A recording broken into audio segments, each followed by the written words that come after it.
Hi friends, welcome to my YouTube channel. ಗುರುವಾರದ ನಂದಗೋಕುಲ ಸಂಚಿಕೆ ರೋಚಕತೆಯನ್ನಲ್ಲೇ ತಿರುಗ್ತಾ ಇದೆ ಅಂತ ಹೇಳ್ಬೋದು ಫ್ರೆಂಡ್ಸ್. ತಡ ಮಾಡದೆ ಎಪಿಸೋಡ್ ಸ್ಟಾರ್ಟ್ ಮಾಡೋಣ. ಅದಕ್ಕಿಂತ ಮುಂಚೆ ನೀವು ಈ ಚಾನಲ್ನ ಸಬ್ಸ್ಕ್ರೈಬ್ ಮಾಡದೆ ನೋಡ್ತಾ ಇದ್ರೆ ಅಂದರೆ ದಯವಿಟ್ಟು ಸಬ್ಸ್ಕ್ರೈಬ್ ಮಾಡಿ. ನೀವು ಸಬ್ಸ್ಕ್ರೈಬ್ ಮಾಡೋದ್ರಿಂದ ನಾನು ಹಾಕೋ ಪ್ರತಿಯೊಂದು ಎಪಿಸೋಡ್ ಕೂಡ ನಿಮಗೆ ಫಸ್ಟ್ ಬರುತ್ತೆ, ನೀವೇ ಫಸ್ಟ್ ವಾಚ್ ಮಾಡ್ಬೋದು. ಈ ಒಂದು ಎಪಿಸೋಡ್ನಲ್ಲಿ ಗಿರ್ಜಾ ಅವ್ರ ಅಮ್ಮ ಹೇಳ್ತಾ ಇದ್ದಾರೆ, ನೀವು ಶ್ರೀಕಂಠನ ಮದುವೆಗೆ ಗಿರ್ಜಿನ ಕರೆದಿಲ್ಲ ಅಂತ ಹೇಳಿದ್ರೆ ಆ ಮದುವೆಗೆ ಶ್ರೇಯಸ್ ಆಗಲ್ಲ ಅಂತ ಹೇಳ್ತಾರೆ.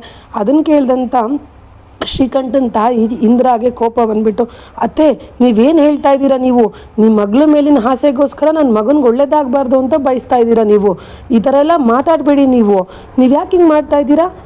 ನೀವು ಮಕ್ಕಳನ್ನಲ್ಲಿ ತಾರತಮ್ಯ ಮಾಡ್ತಾ ಇದ್ದೀರಾ. ನಿಮ್ಮ ಮಗಳನ್ನೇ ಇಲ್ಲ ಅಂದ್ಬಿಟ್ಟು ಈ ಥರ ಎಲ್ಲ ಮಾಡೋದು, ನಿಮ್ಮ ಮಕ್ಕಳು ಮಕ್ಳಿಗೆ ಶ್ರೇಯಸ್ ಬಯಸ್ತಾ ಇರೋದು ತಪ್ಪು ಅತ್ತೆ ಅಂತ ಹೇಳ್ತಾರೆ. ಆಗ ಅಜ್ಜಿಗೆ ಬೇಜಾರಾಗಿ, ಇಂದ್ರ ಏನೇ ಮಾತಾಡ್ತಾ ಇದೆಯಾ, ನಾನು ಯಾವತ್ತೂ ಮಕ್ಕಳನ್ನ ತಾರತಮ್ಯ ಮಾಡಿಲ್ಲ, ನೀನೇ ಈಗ ತಾರತಮ್ಯ ಮಾಡ್ತಾ ಇರೋದಲ್ಲೋ ಚಂದ್ರ. ನೀನಾದರೂ ನೋಡು, ನೀನು ಸೂರ್ಯ ಇಬ್ಬರು ಹೆಂಗಿದ್ದೀರಾ, ನಿಮ್ಮಿಬ್ಬರ ಜೊತೆಗೆ ಗಿರ್ಜಾ ಫ್ಯಾಮಿಲಿನೂ ಸೇರಿಕೊಂಡ್ರೆ ಎಷ್ಟು ಚೆನ್ನಾಗಿರುತ್ತಲ್ವೇನೋ, ನೀನೇ ಯೋಚನೆ ಮಾಡು ಅಂತ ಹೇಳ್ತಾರೆ. ಆವಾಗ ಚಂದ್ರಕಾಂತ್, ಓಹೋ ನೀನು ಯಾವಾಗಲೂ ಮಗಳದೇ ಜಪ ಆಗೋಯ್ತು, ನೀನು ಹೇಳೋ ಪ್ರಕಾರ ನಿನ್ನ ಮಗಳನ್ನ ನಮ್ಮ ಜೊತೆ ಸೇರಿಸ್ಕೊ ಅಂತ ಹೇಳ್ತಾ ಇದೆಯಾ. ನಿನಗೆ ನಾಚಿಕೆ ಆಗಲ್ವಾ? ನಿನ್ನ ಗಂಡನ ಸಾಯಿಸಿರೋ ನಿನಗೆ ಬೇಕಾದ್ರೆ ಅವಳನ್ನ ಕರ್ಕೊಂಬಂದು ಸೇರಿಸ್ಕೊಳ್ಳೋಕೆ ಆಸೆ ಇರ್ಬೋದು, ಆದರೆ ನಮ್ಮ ಅಪ್ಪನ ಸಾಯಿಸಿರೋ ಅವಳನ್ನ ಮಾತ್ರ ನಾನು ನಿಮ್ಮ ಮನೆಗೆ ಸೇರಿಸ್ಕೊಳ್ಳೋಕ್ಕೆ ಇಷ್ಟಪಡಲ್ಲ. ನಿನಗೂ ಬೇಕಾದ್ರೆ ಅವಳ ಜೊತೆ ಇರಬೇಕು ಅಂತ ಅನ್ಸಿದ್ರೆ ಈ ಕೂಡಲೇ ನೀನು ಅವಳ ಜೊತೆ ಹೋಗ್ತಾ ಇರೋ ಅವ್ರ ಮನೆಗೆ ಅಂತ ಹೇಳ್ಬಿಡ್ತಾನೆ ಕೋಪದಲ್ಲಿ. ಆವಾಗ ಸೂರ್ಯಕಾಂತ್ ಹೆಂಡತಿ ಓಡ್ಬಂದು, ಆ ಥರ ಮಾತಾಡಬೇಡ ಚಂದ್ರು, ಅತ್ತೆ ಏನೋ ಕೋಪದಲ್ಲಿ ಅಂದಿರ್ತಾರೆ, ಮಾತಾಡಬೇಡ, ನನ್ನ ಥರ ಮಾತಾಡ್ದಂಗೆ ನಾನು ಅವ್ರನ್ನ ಮಾಡ್ತೀನಿ, ನೀನು ಸುಮ್ಮನೆ ಇರು ಅಂತ ಹೇಳ್ತಾಳೆ. ಆಗ ಚಂದ್ರಕಾಂತ್, ಸುಮ್ಮನಿರಿ, ಅದಕ್ಕೆ ನಿಮಗೆ ಗೊತ್ತಿಲ್ಲ, ನೀವು ಈ ಥರ ಸಿಚುವೇಶನ್ ಎಲ್ಲ ಚೆನ್ನಾಗಿ ನಿಭಾಯಿಸೋದು ಕಲ್ತಿದ್ದೀರಾ.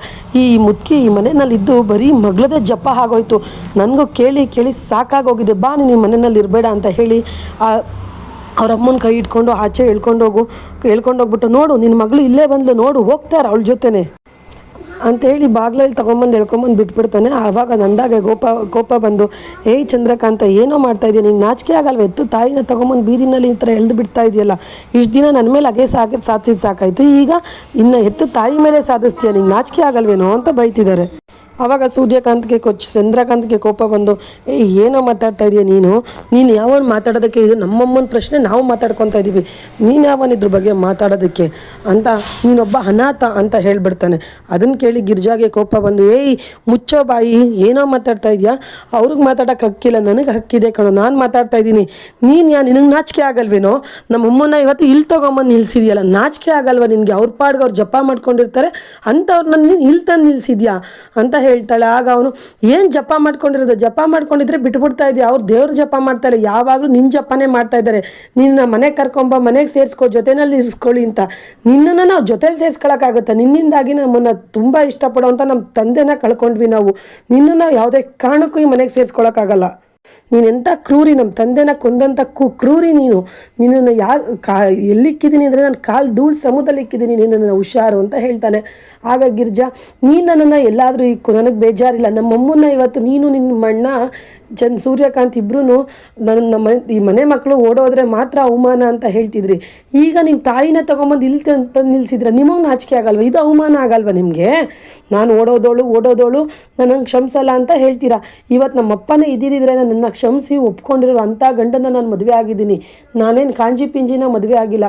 ಹಂಗಾಗಿ ನಮ್ಮಮ್ಮ ಹೇಳ್ತಾ ಇರೋದು, ಕ್ಷಮಿಸ್ಬಿಟ್ಟು ಮನೆಗೆ ಕರ್ಕೊ ಅಂತ. ನಮ್ಮಮ್ಮನಿಗೆ ನಮ್ಮ ಮೇಲೆ ಹೆಮ್ಮೆ ಇದೆ, ನಾನು ಒಳ್ಳೆ ಗಂಡನ ಮದುವೆ ಆಗಿದ್ದೀನಿ ಅಂತ ಹೇಳಿ, ನಿಮಗೆ ಅದಿಲ್ಲ ಕಣ್ರೋ ಅಂತ ಇವಳು ಕೂಡ ಚೆನ್ನಾಗಿ ಬೈತಾ ಇದ್ದಾಳೆ.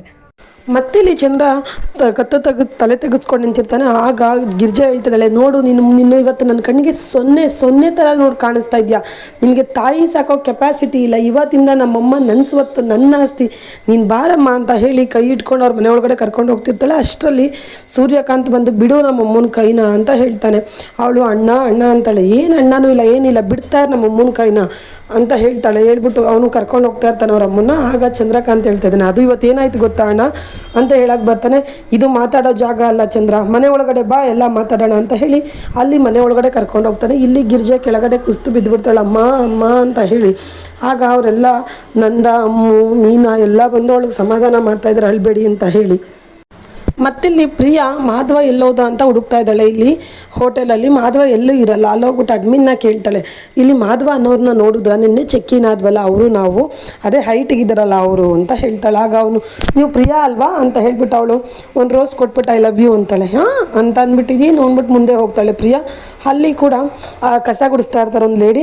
ಅಮ್ಮ ನೀವಿಲ್ಲಿ ಒಂದು ಮಾಧವ ಅನ್ನೋರನ್ನ ನೋಡಿದ್ರ, ಹೈಟಿಗಿದ್ದಾರಲ್ಲ ಅವ್ರನ್ನ ನೋಡಿದ್ರ ಅಂತ ಕೇಳ್ತಾಳೆ.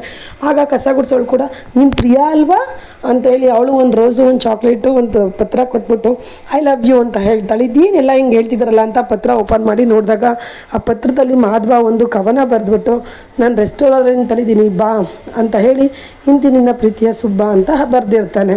ಇವಳು ಖುಷಿಯಾಗಿ ರೆಸ್ಟೋರೆಂಟ್ ಕಡೆ ಹೋಗ್ತಾ ಇದ್ದಾಳೆ. ಮತ್ತೆ ಇಲ್ಲಿ ಸೂರ್ಯಕಾಂತ್ ಅವ್ರ ಅಮ್ಮನ ಮನೆ ಒಳಗಡೆ ಕರ್ಕೊಂಡು ಹೋಗ್ತಾನೆ. ಆಗ ಚಂದ್ರಕಾಂತ್ ಹೇಳ್ತಾ ಇದ್ದಾನೆ, ಅಣ್ಣ ಇವತ್ತು ಅಮ್ಮ ಎಂತೆಂಥ ಮಾತು ಮಾತಾಡಿದ್ರು ಗೊತ್ತಾ ಅಣ್ಣ ಅಂತಾನೆ. ಅದಾದ ನಂತರ ಅವ್ನ ಹೆಂಡತಿ ಕೂಡ ಇಂದ್ರ ಕೂಡ ಅಯ್ಯೋ ಭಾವ ಇವತ್ತು ತುಂಬ ಮಾತಾಡ್ಬಿಟ್ರು ಅತ್ತೆ, ಅವ್ರ ಮಗಳಿಗೋಸ್ಕರ ನನ್ನ ಮಗನ ಮದುವೆನೇ ಹಾಳಾಗುತ್ತೆ ಅಂತೆಲ್ಲ ಮಾತಾಡ್ತಾರೆ, ನನಗಂತ ತುಂಬ ಬೇಜಾರಾಯಿತು ಅಂತ ಅವಳು ಹೇಳ್ತಾಳೆ. ಶ್ರೀಕಂಠನು ಕೂಡ ಅಜ್ಜಿ ಮೇಲೆ ಕಂಪ್ಲೇಂಟ್ ಹೇಳ್ತಾರೆ. ಆಗ ಕೋಪದಲ್ಲಿ ಸೂರ್ಯಕಾಂತ್ ಬೈತಾ ಇದ್ದಾನೆ, ಏನೋ ಚಂದ್ರ ನಿನ್ಗಷ್ಟು ಬುದ್ಧಿ ಇಲ್ವಾ, ನೀನು ಅಮ್ಮನ್ನೇ ಕರ್ಕೊಂಡೋಗಿ ಬೇರೆಯವ್ರ ಮನೆಗೆ ಬಿಡ್ತಾ ಇದೆಯಾ, ಅವರು ನಮ್ಮನ್ನು ಹೊತ್ತು ಸಾಕಿರೋರು ಕಣೋ, ಅಷ್ಟು ಈಸಿಯಾಗಿ ಬಿಡ್ತೀಯಲ್ಲ, ನಿನ್ಗೇನು ಅನ್ಸಲ್ವಾ, ಅವ್ರಿಗೆ ಅವಳ ಮೇಲೆ ಪ್ರೀತಿ ಇರ್ಬೋದು, ಅದು ಅವ್ರಿಗೆ ಬಿಟ್ಟಿದ್ದು, ಅವಳ ಜೊತೆ ಒಂದಾಗಿ ಅಂತೆಲ್ಲ ಹೇಳ್ಬೋದು, ಅದು ಅವ್ರು ಹೆಂಗಾದರೂ ಅಂದ್ಕೊಳ್ಳಿ, ನನಗೂ ಕೂಡ ಅವ್ರ ಮನೆಯಲ್ಲಿ ಒಂದೇ ಒಂದು ಪಿಳ್ಳೆ ಕಳ್ಕೊಂಡ್ರೂ ಆಗಲ್ಲ, ಹಂಗನ್ಬಿಟ್ಟು ನಮ್ಮಮ್ಮನ್ನ ತಗೊಂಡೋಗಿ ಅವ್ರ ಮನೆಗೆ ಬಿಡೋಕ್ಕಾಗತ್ತೆ, ಜನ ಏನಂತಾರೆ ಉಗಿತಾರೆ, ಅದು ನನ್ನ ಪೊಲಿಟಿಕಲ್ ಕೆರಿಯರ್ಗೂ ಕೂಡ ಎಫೆಕ್ಟ್ ಆಗುತ್ತೆ, ನನಗೆ ಯಾರಾದರೂ ಜನ ಓಟ್ ಹಾಕೋದಿರಲಿ, ನನಗೆ ಟಿಕೆಟು ಕೂಡ ಸಿಗಲ್ಲ, ಅದನ್ನೆಲ್ಲ ಯೋಚನೆ ಮಾಡಿದೆ ಅಮ್ಮನ ತಗೊಂಡೋಗಿ ಅಲ್ಲಿ ಬಿಡ್ತಾ ಇದೆಯಾ ನೀನು, ಅವಳು ಎಳ್ಕೊಂಡು ಹೋಗ್ತಾ ಇದ್ರೆ ನಮ್ಮಮ್ಮನ ಗಿರ್ಜಾ ಕೈ ಇಟ್ಕೊಂಡು ನೋಡ್ತಾ ಇದೆಯಾ ನೀನು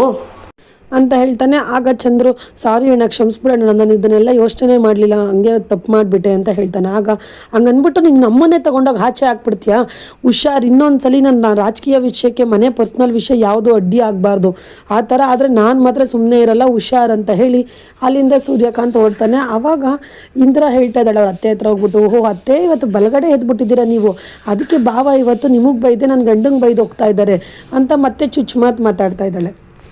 ಮತ್ತಿಲ್ಲಿ ಗಿರ್ಜಾ ಸೊಸೆದಿರು ಮೀನಾ ಮತ್ತು ಅಮ್ಮು ಹತ್ರ ಅಮ್ಮು ಕೈ ಇಟ್ಕೊಂಡು ಹೇಳ್ತಿದ್ದಾಳೆ, ಏನೇ ಅಮ್ಮು ಹಿಂಗೆ ಮಾಡಿಬಿಟ್ರಲ್ಲ ಚಂದ್ರು ಅಣ್ಣ, ಇವತ್ತು ಅಮ್ಮನ್ನ ಆಚೆ ತಳ್ಳೋ ಪರಿಸ್ಥಿತಿ ಬಂದ್ಬಿಡ್ತಲ್ಲ, ಇವತ್ತೇನಾರ ಸೂರ್ಯ ಅಣ್ಣ ಬಂದು ಇಟ್ಕೊಂಡಿರಲಿಲ್ಲ ನನ್ನ ಕೈನ ಅಂದಿದ್ರೆ ನಾನು ನಮ್ಮ ಅಮ್ಮನ ಕರ್ಕೊಂಬಂದ್ಬಿಡ್ತಾ ಇದ್ದೆ ಕಡೆ ನಮ್ಮ ಮನೆಗೆ, 30 ವರ್ಷದಿಂದ ನನ್ನ ಪ್ರೀತಿ ತುಂಬಿರೋ ಪ್ರೀತಿನೆಲ್ಲ ನಮ್ಮ ಅಮ್ಮನ ಮೇಲೆ ದಾರೆ ಎರಿತಾ ಇದ್ದೆ ಕಣೆ, ಏನೇ ಹೇಳು ಹೆಣ್ಮಕ್ಳಿಗೆ ತವ್ರ ಮನೆ ಅನ್ನೋದು ಎಷ್ಟು ಮುಖ್ಯ, ಇಲ್ಲಿ ಎಷ್ಟೇ ಸಂತೋಷವಾಗಿದ್ರು ತವ್ರ ಮನೆ ಅನ್ನೋದು ಒಂದು ಹೋಗ್ಬಿಟ್ರೆ ಇಲ್ಲದೆ ಹೋಗಿರೋ ಸುಖನೇ ಸಿಕ್ತಂಗೆ ಅನಿಸುತ್ತೆ ಕಣೆ. ಅದೇ ಥರ ತವ್ರ ಮನೆಯಿಂದ ನಮ್ಮ ಮನೆಗೆ ಯಾರಾದರೂ ನೆಂಟರು ಬಂದುಬಿಟ್ರೆ ಅದು ಹಬ್ಬದ ವಾತಾವರಣನೇ ಕ್ರಿಯೇಟ್ ಮಾಡಿಬಿಡುತ್ತೆ. ಆ ಯೋಗ ನಮ್ಮಿಬ್ರಿಗೂ ಇಲ್ವಲ್ಲ, ಏನೇ ಮಾಡೋದು, ನಮ್ಮಮ್ಮ ಅಷ್ಟು ಪ್ರೀತಿ ತೋರಿಸಿದ್ದೇ ತಪ್ಪಾಗೋಯ್ತಲ್ಲ ಆ ಮನೆಯಲ್ಲಿ ಅಂತ ಹೇಳ್ತಾಳೆ. ಆಗ ಅಮ್ಮು, ಅತ್ತೆ ನಿನಗೆ ಅಟ್ಲೀಸ್ಟು ಅಜ್ಜಿ ನಿಮ್ಮ ಮೇಲೆ ಪ್ರೀತಿನಾದರೂ ತೋರಿಸ್ತಾ ಇದ್ದಾರೆ, ಆದರೆ ನಮ್ಮಮ್ಮ ನನ್ನ ಮೇಲೆ ಪ್ರೀತಿ ಇರೋದನ್ನು ಕೂಡ ತೋರಿಸ್ತಾ ಇಲ್ಲ. ಇನ್ ಕೇಸ್ ನಮ್ಮ ಮನೆಗೇನಾದ್ರೂ ಅಜ್ಜಿನ ನಾವು ಕರ್ಕೊಂಬಂದ್ಬಿಟ್ಟಿದ್ರೆ ಅಪ್ಪ ಚಿಕ್ಕಪ್ಪ ದಿನ ಒಂದಲ್ಲ ಒಂದು ಕಷ್ಟ ಕೊಟ್ಟು ಅಜ್ಜಿನೇ ಆ ಮನೆಗೆ ಹೋಗೋ ಥರ ಮಾಡ್ತಾಯಿದ್ರು. ಅಮ್ಮ ನನ್ನ ಮೇಲಿನ ಪ್ರೀತಿನೇ ತೋರಿಸಲ್ಲ. ನಿನಗೆ ಅಜ್ಜಿ ನೋಡಿ ಎಷ್ಟು ಚೆನ್ನಾಗಿ ಪ್ರೀತಿಸ್ತಾರೆ, ಈಗಲೂ ಕೂಡ ಇಷ್ಟ ಆದ್ರೂ ಅಮ್ಮನಿಗೆ ನನ್ನ ಮೇಲೆ ಪ್ರೀತಿನೇ ಇಲ್ವೋ ಅಥವಾ ಅಪ್ಪನಿಗೆ ಚಿಕ್ಕಪ್ಪನಿಗೆ ಎದುರುಕೊಂಡು ಪ್ರೀತಿ ತೋರಿಸ್ತಿಲ್ವೋ ನನಗೊಂದು ಗೊತ್ತಾಗ್ತಾ ಇಲ್ಲ ಅತ್ತೆ ಅಂತ ಅಳ್ತಿರ್ತಾಳೆ. ಆಗ ನೀನೇನೇ ಹೇಳೋದು, ನಮ್ಮಿಬ್ಬರು ಪಾಲಿಗೆ ತವ್ರ ಮನೆ ತುಂಬಾ ಇಲ್ಲವೇ ಇಲ್ಲ ಅನ್ನಂಗೆ ಆಗೋಯ್ತು ಅಂತ ಇಬ್ಬರು ಅಳ್ತಿರ್ತಾರೆ. ಆಗ ಮೀನಾ, ಅಯ್ಯೋ ಅತ್ತೆ ನೀವಿಬ್ಬರು ಯಾಕೆ ಹಿಂಗೆ ಅಳ್ತಿದ್ದೀರಾ, ನಿಮ್ಮಿಬ್ರದ್ದು ಅಟ್ಲೀಸ್ಟು ನಿಮ್ಮಮ್ಮನ್ನ ಮತ್ತು ಅವರಮ್ಮನ್ನ ಎದ್ದು ಡೈಲಿ ಕಣ್ತುಂಬನಾದರೂ ನೋಡ್ಕೊಬೋದು, ನನಗೆ ಆ ಯೋಗನೂ ಇಲ್ಲ. ನಮ್ಮಮ್ಮ ಎಲ್ಲೋ ಇದ್ದಾರೆ, ನಾನೆಲ್ಲೋ ಇದ್ದೀನಿ, ಇಬ್ರಿಗೂ ಕಾಂಟ್ಯಾಕ್ಟೇ ಇಲ್ಲ, ಹಂಗೆ ಬದುಕ್ತಾ ಇದ್ದೀನಿ. ನನಗೆ ಹೋಲಿಸ್ಕೊಂಡ್ರೆ ನೀವೇ ಎಷ್ಟು ಪರವಾಗಿಲ್ಲ, ನೀವು ಸಮಾಧಾನ ಮಾಡ್ಕೊಳ್ಳಿ ನನ್ನನ್ನು ನೋಡಿ ಅಂತ ಹೇಳ್ತಾಳೆ. ಆಗ ಗಿರ್ಜಾ ಇದ್ದವಳು, ಏನು ಸಮಾಧಾನ ಮಾಡ್ಕೊಳ್ಳೋದು ಮೀನಾ, ಎದುರುಗಿದ್ದು ಕಳ್ಳು ಕಿತ್ತು ಬರೋ ಥರ ಇವರೆಲ್ಲ ಮಾಡೋದು ನೋಡೋದಕ್ಕಿಂತ ನಿಂದೆ ಎಷ್ಟೋ ನೆಮ್ಮದಿ ಅಂತ ಅನಿಸುತ್ತೆ ಅಂತ ಹೇಳಿ ಕಳ್ಳು ತಪ್ಕೊಂಡು 3 ಜನನೂ ಅಳ್ತಾ ಇದ್ದಾರೆ. ಮತ್ತಿಲ್ಲಿ ನಾಳಿನ ಎಪಿಸೋಡ್ ಪ್ರೋಮೋದಲ್ಲಿ ನಂದವರು ಮನೆಗೆ ಬರ್ತಾರೆ. ಬಂದಾಗ ಗಿರ್ಜಾ ಸ್ನಾನ ಮಾಡ್ಕೊಂಡು ಬಂದಿರ್ತಾಳೆ. ಆಗಿನ ಅಯ್ಯೋರಿ ನಾನು ನಿಮ್ಗೆ ಕಾಫಿ ಕೊಡಬೇಕಾಗಿತ್ತಲ್ವ, ಕಾಫಿ ಕೊಡ್ತೀನಿ ಅಂತ ಹೇಳ್ತಾಳೆ. ಆಗ ನಂಗೆ ಕಾಫಿ ಗಿಫಿ ಏನೂ ಇಲ್ಲಿ ಬೇಡ ಅಂತ ಹೇಳ್ತಾರೆ. ಆಗ ಇವಳು ಮತ್ತಿನ್ನೇನು ಬೇಕು ಅಂತ ಕೇಳಿದಾಗ ನನಗೆ ನೀನು ಬೇಕು ಗಿರ್ಜಾ ಅಂತ ಹೇಳ್ತಾನೆ. ಆಗ ಅಯ್ಯೋ ದೇವ್ರೆ ಅಂತ ಗಿರ್ಜಾ ಅಂತಾಳೆ. ಏನು ದೇವ್ರೆ ನಾನಿದ್ದೀನಿ ಇಲ್ಲಿ, ದೇವ್ರನ್ಯಾಗ ನೆನೆಸ್ಕೊತಾ ಇದೆಯಾ, ಇವತ್ತು ನಾನು ತಲೆ ಬಾಚ್ಕೊಡ್ಲ ನಿನಗೆ ಅಂತ ಹೇಳ್ತಾನೆ. ಆಗ ಸರಿ ಅಂದ್ಬಿಟ್ಟು ತಲೆ ಬಾಚಿಸ್ಕೊತಾ ಇರ್ತಾಳೆ. ಇಲ್ಲಿ ಮೀನಾ ಅದನ್ನು ನೋಡ್ಬಿಟ್ಟು ಎಲ್ಲರೂ ಕರಿತಾ ಇದ್ದಾಳೆ, ಈ ವಲ್ಲಭ, ಕೇಶವ, ಅಮ್ಮು, ರಕ್ಷಾ ಎಲ್ಲ ಬನ್ನಿ ಇಲ್ಲಿ ಮಾವ ಹೇಗೆ ರೊಮ್ಯಾಂಟಿಕ್ ಮೂಡಲ್ಲಿದ್ದಾರೆ ಬನ್ನಿ ಅಂತ ಎಲ್ರಿಗೂ ಕರೆದು ತೋರಿಸ್ತಾ ಇದ್ದಾಳೆ. ಇದಿಷ್ಟು ಬಂದು ನಾಳಿನ ಸಂಚಿಕೆಯ ಪ್ರೋಮೋ ಫ್ರೆಂಡ್ಸ್. ನಾಳಿನ ಸಂಚಿಕೆ ಫುಲ್ ಎಪಿಸೋಡ್ಗಾಗಿ ಈ ಕೂಡಲೇ ಈ ಚಾನಲ್ನ ಸಬ್ಸ್ಕ್ರೈಬ್ ಮಾಡೋದನ್ನು ಮರಿಬೇಡಿ. Thank you for watching. Bye.